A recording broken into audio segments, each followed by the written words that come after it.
Hello and welcome to Talking Asperger's with Andrew. This is session 40 and my name is Andrew Marsh and I was diagnosed with Asperger's syndrome 7 years ago after a successful career as a geologist in the construction industry. And I now work with employers to help them better manage people with Asperger's syndrome in the workplace. So what I want to cover today are two aspects of managing people at work who have Asperger's, and these are two of the sessions on my 7 steps program, but I wanted to go through them a little bit more detail with you today. The first one, and this is a really important step, and that is that the person has only one boss. Now you might think, well, that's okay, we've got a supervisor, we've got a manager, but you can't then have a manager above that level coming in and changing the instructions or overriding what the previous manager has done, because that creates chaos in the workplace. And for the person who has Asperger's syndrome, they will not know what to do.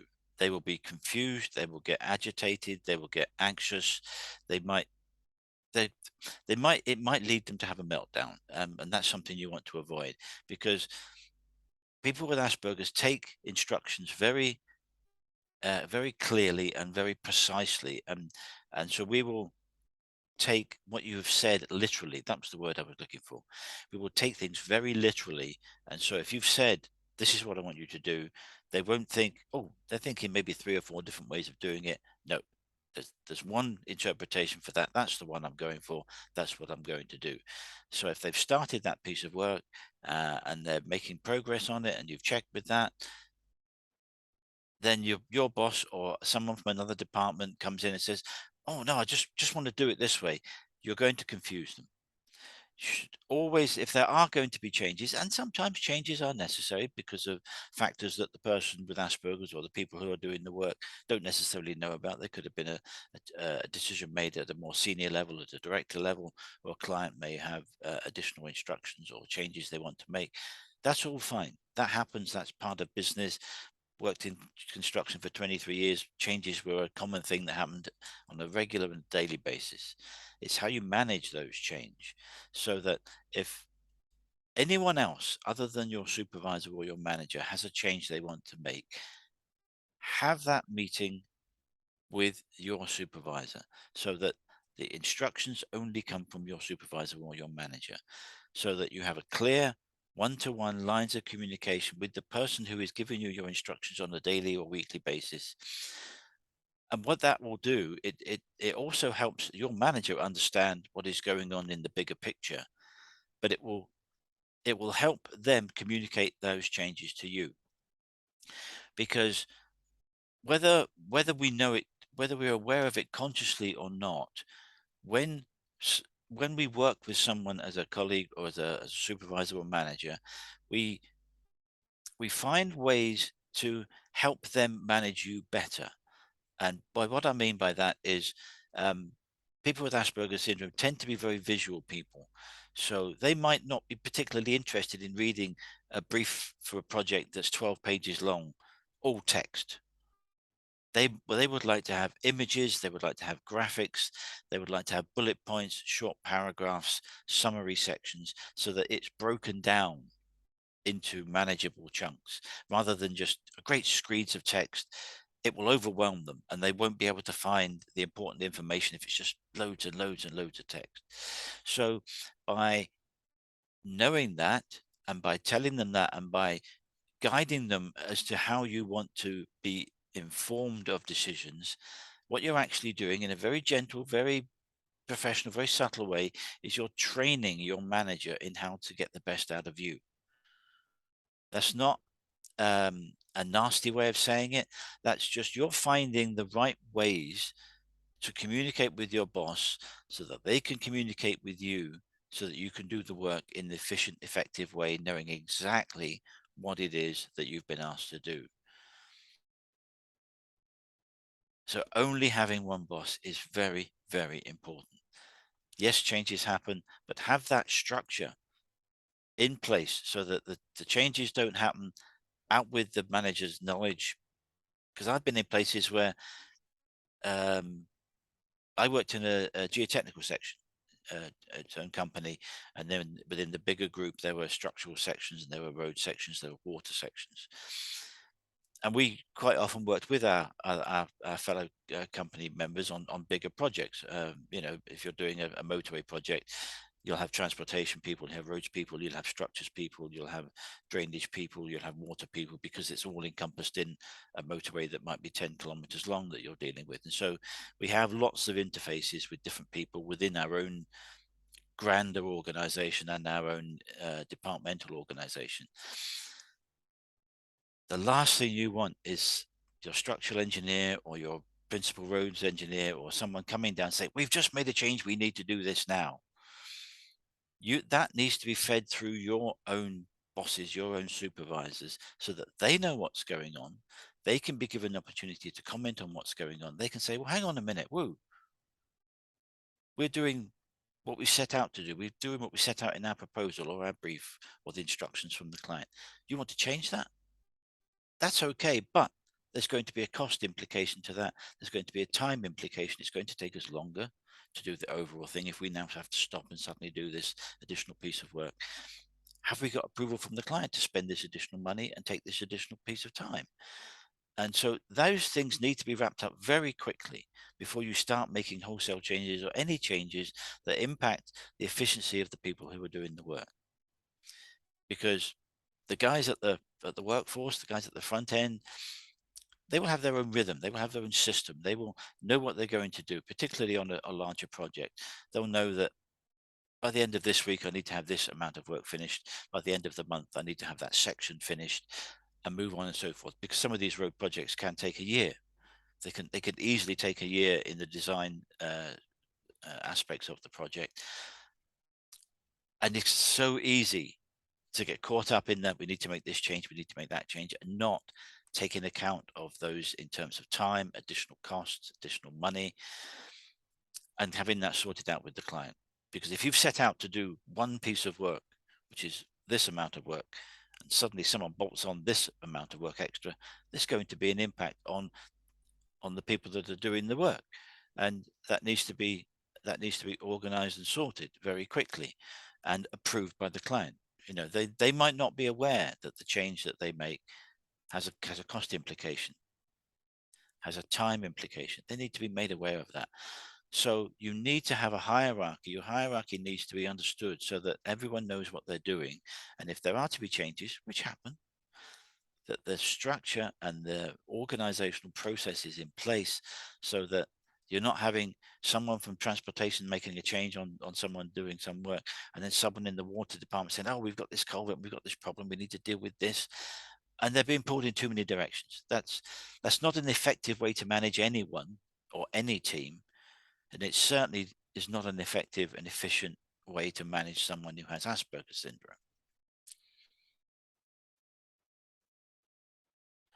So only having one boss is a vital cog in the framework that you have for your work.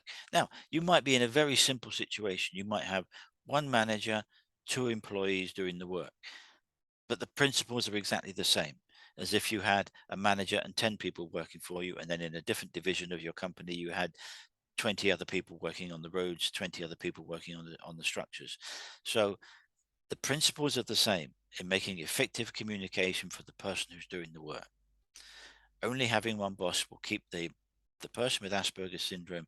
It will keep them focused. It will keep them calm. They will be able to know what they're going to do, so that when they get into work that morning, they say, yes, I know what I'm going to do, because this is how I left it last night. I can pick it up from where I left off last night, and I can take it forward and do a day's work on it and move it forward by a day. They're not having to worry about suddenly 4, 5, 6 different people from different departments, different divisions, different agendas, suddenly trying to pull them apart. You've got to do this. We need this done now. We need this done now. Got to have clear communication so that everyone knows what is being asked of them. If there are changes to be made, that they are adequately documented, approval from the client. If there's a cost and a program implication for that, that's set out as well. Because just because someone comes to you and says, I'm working on this structure and I need to have a foundation solution for it now, If you're not programmed to look at that structure for another month, what do? Do you carry on doing what you're doing, or do you stop what you're doing and do the foundation solution for that structure? It might be a simple thing that can take you half a day. It might be something that takes you much longer to analyze the information and all the data that you've got. And it might take you several days. It might take you a week. If you were to take a week to do it, what about the original work that you were doing? You can't just suddenly drop it and say, oh, well, I'll shut that back a week, unless you have approval from those who are making those decisions and they understand the impact of what those changes make on you, the person or the people in the team working for you, are and has to the project, to your own deadlines and your own priorities. And these things need to be sorted out very quickly, because on big multidisciplinary projects, it is so easy to get lost in the, on working on this job for 9 months. Yeah, I can just do that. And I can just do that for you. And I can just do that for him. And suddenly you're 4 months in and you're a month behind. Then what are you going to do? Then you have problems. So really, really important to have effective communication. I know I keep saying that in my webinars.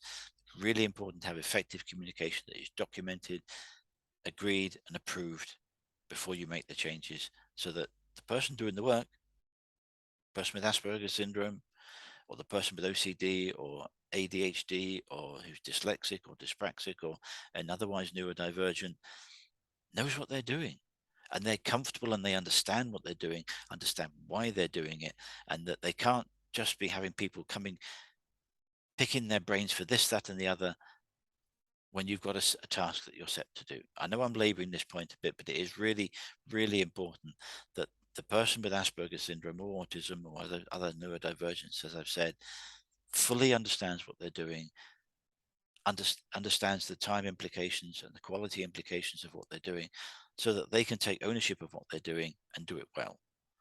So that if there are changes, it needs to be structured. Needs to be structured, understood, and people and all of the people in the teams know that making this change is going to have this impact on what you are doing for the various other departments or other stakeholders in the project.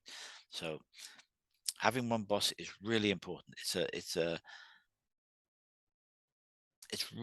say, it's really important to so that the person understands and the manager and the supervisor knows what is expected of them, and they're not going to get any sudden surprises, because they're kept in the loop, in the chain of command, in the decision making process, so that if there are things that we need to be filtered down to the person doing the work, they're done in the right way, in the right manner, in the right time, and they're done sympathetically, so that the person who's doing the work doesn't think, oh, hang on a minute, I've just been working on this for 3 weeks and you want me to stop. Do you realize what that's going to do? I can't just then suddenly pick this up and be where I am now if you want me to stop for a month and do something else. It's going to take me half a day or 2 days to get back into the swing of where I was by stopping that. So, you know, think really carefully about making changes and how you're going to structure that, and always make sure that they come in through that person's line manager or supervisor, because that way that person, that supervisor or manager, then knows what's else happening in the bigger picture.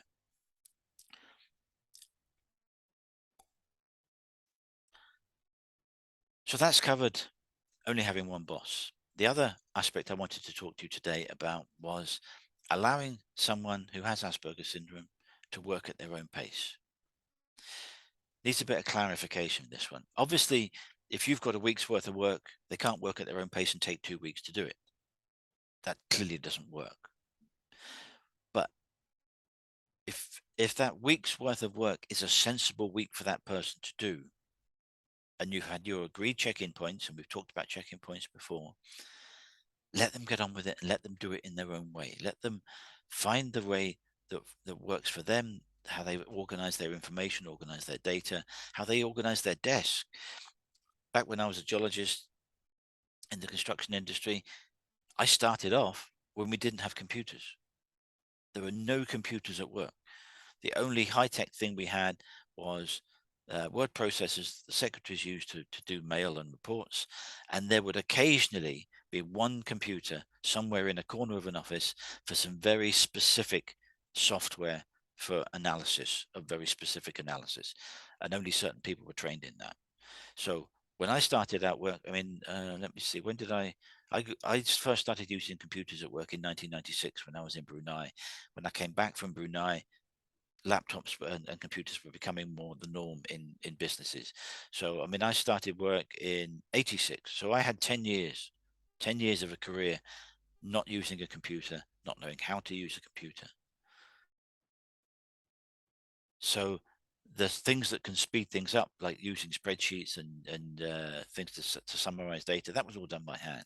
So if someone is working in and knows what they've got a week's worth of work to do, and they're going to got a certain deliverable to do by say 3 or 4 o'clock on Friday, or maybe earlier if there's the boss knows they need to have a significant review of that. Allow them to work at their own pace. Have your checking in points so that you make sure that they're going in the right route. They're going down the right path, so that when you get the deliverable at the end of the report, or the whatever the deliverable item is, it's not a surprise to you. And we've covered having surprises in the previous session. But then, having set that out, let the person work at their own pace. Let them do their thing in their own way.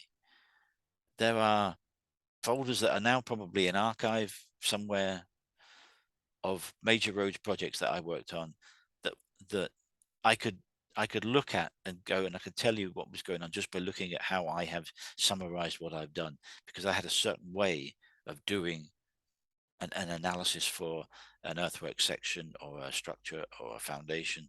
I had a certain way of doing it. I had a logical progression, a logical way of doing it, so that I set it out so that if we go back to the files, you will find these little packages of work all set out, all in the same way, all the same style, if you like.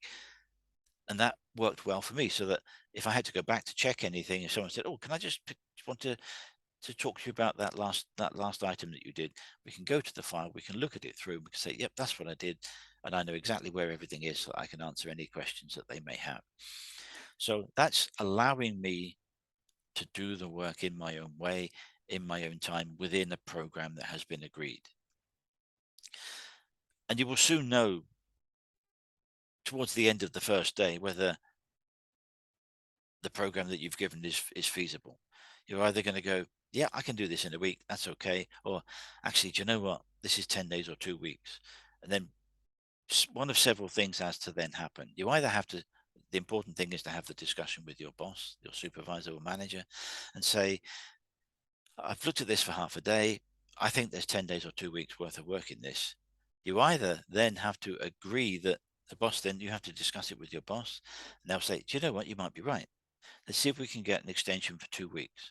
That's one solution, or 10 days. The other solution might be that I'm looking at it, or the person with Asperger's is looking at it in too greater detail, and they need to take a more of an overview of certain areas and be more efficient, and look at something in a quicker way than they would otherwise have done. And that discussion needs to be had, so that the boss knows that, yes, we are going to stick to our original week. We need to look at this particular aspect a little higher, a little more broad brush approach to it. If we do that, can we stick to our original time frame? And you say yes or no. So it's really important that the person doing the work has ownership of the work they're doing, because that will make them feel valued. Excuse me just a minute. That will make them feel valued and appreciated, that the work they're doing is part of something else. It may be that the project that you're on is the whole of the project, but it may well be that what you're doing is part of a project that someone else then has to develop, either in-house in another team. Like on the roads projects I worked on, there'll be a structural engineers or a roads engineer. They will have their own aspects of it, and we need to feed into each other information so that we can complete what we're doing, knowing that we're going down the right route with the right information. So that might be an internal client, which would be other parts of the group that we work for, or it may be that the client themselves then takes that deliverable that you have, what you've produced, and goes and gives it to someone else, or develops it themselves and then completes it and takes it on forward. So these things need to be known and understood, so that you know exactly what it is you're delivering for and who you're delivering for, because then you'll feel more um, uh, you'll feel better about being able to do the work, thinking that you're making a difference, that what you're doing is important, and you're not just going through the motions of something. Somebody's actually going to do something with what you've done, and in my case, they will be able to go and build something, roads, housing estate, an industrial complex, a factory, whatever it was, a dam or dockyard work. And so we get fed into the loop of what the bigger picture was, which helped us understand what the bigger picture was, what the nature of the work was, and that may certainly made me feel um, more more valued, but more valued that what I was doing could be making a difference and was important to someone else that was taking the project on beyond the scope of where I left up. And there is nothing greater as an employee than to feel valued. Well, perhaps one thing, and that's appreciated. It's okay feeling valued to a point, but you have to get some feedback from your bosses, that says, do you know what? That work you did for us last week was exactly what we were looking for. Really good. I liked your conclusions. You came up with a couple of things that I wouldn't have thought of. That's really good of you. I'd like you to continue with that level of work. What are you going to do? You're going to feel happy. You're going to feel excited. You're going to feel valued. You're going to feel as though the people that you work around and you work with appreciate you. That means you put in the effort in the next project they give you. And that then means that your responsibility is being increased, and they can see that you have worth, and so that when there's promotions coming up, or better opportunities, um, an opportunity to work on a big multidiscipline project that you can really get your teeth into for 6 months, you're given the opportunity to work on those. Now, there's nothing wrong with small projects. Small projects can be just as challenging and just as rewarding, but sometimes it is nice to get involved in a project that you can get your teeth into for 6 months, and you feel as though you understand all of the data, and you get much better, much more into it, and feel as though you're really working on something that has importance. So that's that's really all I wanted to say about working at their own pace, because I don't want to over labor it, but it is important that, having given someone a piece of work, had the brief, which we talked about last week, about the adequacy of instructions or clarity of instructions, that they know what they're doing, they understand what they're doing. You've had your check-in points agreed with them. You've checked in, yep, they're going down the right lines. They're doing what I wanted them to do. Leave them to it. Leave them to it. Let them do it.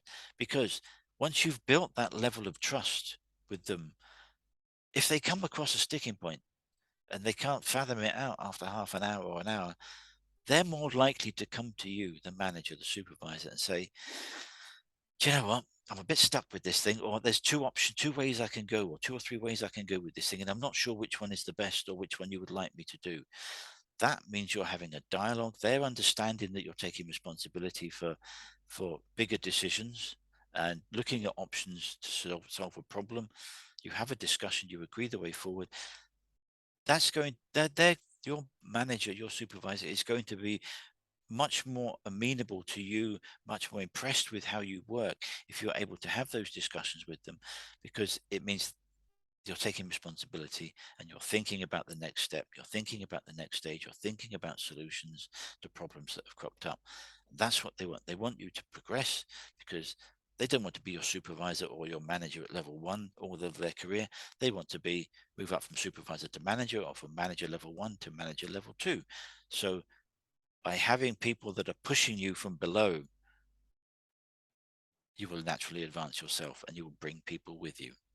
And if you're the person that's doing the work well, in time, on time, at a budget of a high quality, they're more likely to be dragging you up, bringing you up with them, so that everyone moves up, everyone does better, gets better pay, gets better conditions, better remuneration packages, and everyone works better. And the whole business then flourishes, because everyone is working as a team, understanding what everyone's strengths are, what everyone's challenges are, and that you know how to support each other in what they do.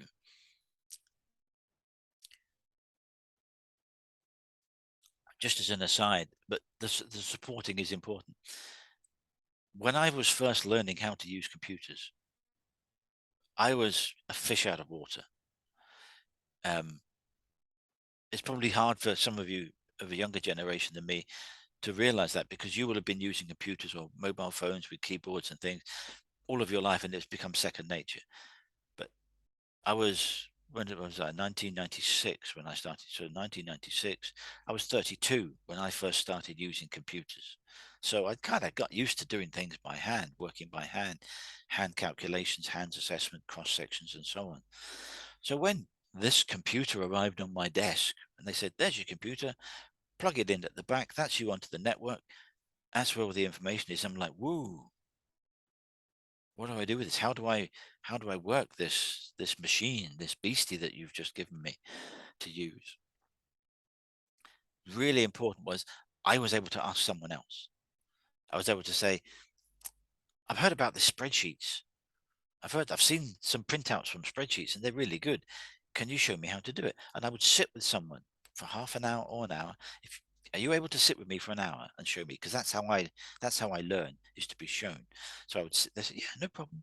So I'd sit with them and then they say, "What do you want to do?" I said, "Well, I've got this table that I've drawn by hand, sheet of A4 paper with the table. I want to put that into the computer." So I've been heard that a spreadsheet is the thing to do that. Then I can print it out, sheet of A4 paper, and make it look nice with borders and uh, bold on the titles and things like that. No problem. Easy. This is how you do it. So having the support from your people around you is so important. So that I knew that sometimes when I worked on construction sites, I worked full time on sites for 18 months or something like that. We would have draftsmen on site. So if we needed to make a change on site, I would draw it up by hand, and then we need to issue a drawing to the contractors to say we'd like you to draw to do this. So I would sit with the draftsman, and he'd say, "Okay, you want that? Yeah, you want that? Uh-huh." He would have the drawing on his computer, and he would then make the changes that were needed to make and produce a little A4 extract or an A3 extract or whatever size it was needed to be of the little change or the detail that we needed to prepare. And so I would sit and watch him do that. Now I'm no draftsman on a computer, but I can understand some of the keystrokes and some of the ways that they do that. So that gives me an understanding of, if I've got a change to make, I think, okay, good draftsman will be able to finish that in an hour, rather than I don't know how long it'll take. So I could say to him, "Have you got an hour in the next 2 or 3 days that you could spare? I've got a change I want to make for this little aspect." "Yeah, no problem at all. Come and see me tomorrow afternoon." Perfect. And he would sit down with him within an hour, have it done. Perfect. So having people around you that know what you're good at, know what your strengths are, know what your challenges are, and where you might need help and support, is really important in a team, so that you all work together for the benefit of the project that you're working on, uh, and the client that you're serving. So as a little aside, that is really important, so that your boss should know this, your manager should know this, so that if they say, "Oh, you're going to need some drawing assistance for this, I'll schedule someone in for a half day. Is that going to be enough for you?" And you will have an idea that, yeah, half day with someone, we can do that. Let's do that on Wednesday afternoon, Thursday morning. That would give me time to draw it up. We can then sit down with them and we can review it together, and then go through it. Then I can bring it to you to look at. And if there's any minor changes needed, we can do that Thursday afternoon, Friday morning. Hello again. Well, I seem to have got cut off there with a technical issue on the connection. I hope that hasn't disturbed you in any way, and that this is still part of the same video. But I was just saying uh,